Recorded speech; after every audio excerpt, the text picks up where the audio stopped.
ചങ്കിടിപ്പോടെ ഉറ്റുനോക്കുന്ന ജനവിധി അറിയാൻ മണിക്കൂറുകൾ എണ്ണി കാത്തിരിക്കുകയാണ് കേരളം.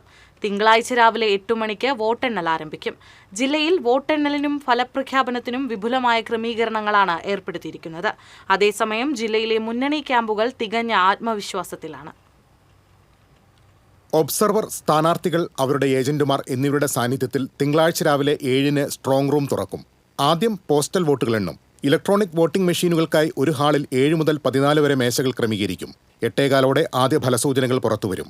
ഓരോ ടേബിളിൽ നിന്നും മെഷീൻ, പോസ്റ്റൽ വോട്ട് എന്നിവ എണ്ണിയതിന്റെ സ്ലിപ്പ് ബന്ധപ്പെട്ട കൗണ്ടിംഗ് ഏജന്റുമാരിൽ നിന്നും ഒപ്പുവാങ്ങിയ ശേഷം കൗണ്ടിംഗ് സൂപ്പർവൈസർ ഒപ്പ് രേഖപ്പെടുത്തി റിട്ടേണിംഗ് ഓഫീസറുടെ ഡയസിലെത്തിക്കും. റിട്ടേണിംഗ് ഓഫീസർ ഒപ്പിട്ട ശേഷം ടാബുലേഷൻ ടീമിന് കൈമാറും.